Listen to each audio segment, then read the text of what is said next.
We were I'd say a typical suburban family back in Windsor, California, a little town just outside of Santa Rosa. Cami was a very, and still is, a very interesting and a very gregarious young girl. Had quite a spark about her. She did all the little girl things that you're supposed to, played all the sports, suffered all the injuries that you suffer as a young girl trying to keep up with your siblings and with your peers. I coached all of her sport activities and was very involved. And in pretty much everything that she did, we tried to stay very close together. And Cami did well in school, excelled on the athletic field, and continued her spark. Her mom and I divorced when Cami was right around 12, 13. And during that particular time, we could see that Cami was starting to drift away towards things that weren't I'd consider to be a good youthful experience. I married her father, Larry, 12 years ago. We were dating. It was a long-distance relationship, I should say. I would come up and visit with Cami and Larry. We had a great relationship. We would do a lot of things together. We would have fun. From cooking, from just walks around the block. We would just have a great time. So when Larry asked me to marry him, I thought, well, this is great. I have two boys of my own, never had a daughter. And so I thought, well, I finally have a daughter I can do things with. We can go shopping. We can do all the stuff that I love to do. I remember one day I was at home and the doorbell rings. And I go, okay, so I open the door and here's this sheriff. And they said there's been some robberies and going on. And so I was like, okay. It started before that with the drugs and everything, but this is the first time I've ever had a cop actually show up at the door. And I think Cami must have been 14 years old. She started to struggle with grades, and she became more distant with myself and my wife Joanna, to the point where we could tell something wasn't right. Most of her adolescence was in and out of juvenile hall, in and out of different therapy programs. Joanna and myself attended all of the sessions, attended the family sessions, the group counseling. I think we did our best. There was a constant ebb and flow of problems between the kids and all of us.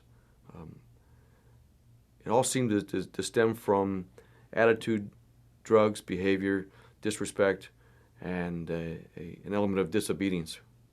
The tension was very thick and was always very volatile. She lived off and on with us, and we'd always set some boundaries and rules and some expectations and requirements. Unfortunately, that didn't fall suit into her ideas, and she ended up moving out and lived with some friends and ended up in Santa Rita once or twice, and she was a different person when she was on drugs, a completely different person. And I understand why Larry, it was so hard to watch his kids because he loved them so much, and to watch them take this path.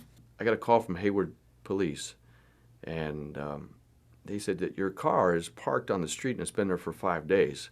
My wife and I traveled down and found the car parked on the street with the windows broken out.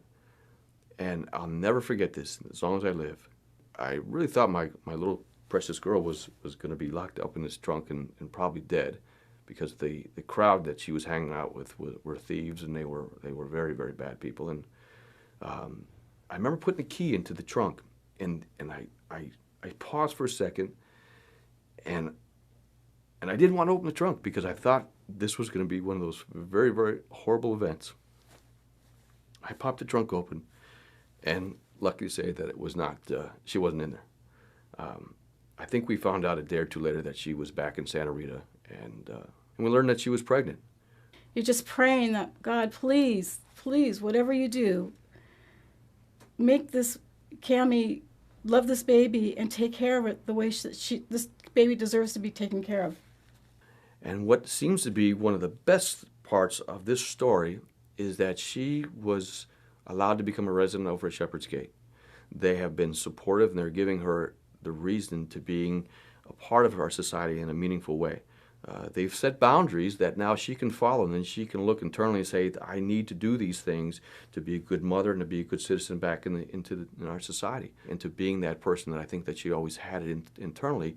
But Shepherd's Gate has allowed her now to be that. Cammie's coming back, and I feel like I have a daughter again. This program is wonderful. I mean, I go there and I see all these women there that need the help and the support, and these kids. And I never knew there was a program like this. I really didn't until visiting as much as I've been visiting and going there and picking up Nariah, my granddaughter, and Cammie. And it's a wonderful program. I can't say enough. If it can just give you the hope that we've been wanting for so many years, it's the best thing. I don't know. I guess words can't describe it. I really can't. The faith-based program has given Cameron and given all of us some strong hope towards having something, especially for her, having something to have with her at all times, knowing that there's support, there's guidance, there's internal strength that she derives from it.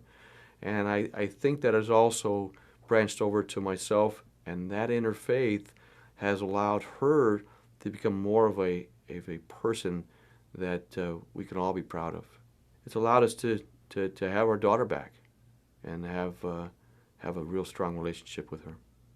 I got to applaud everybody that put this program together. It's the best thing. It's really, I think it's saved our daughter's life and our grandbaby's life. Cammie, I'm very proud of you. Keep up the good work. Keep up the good fight. I love you very much.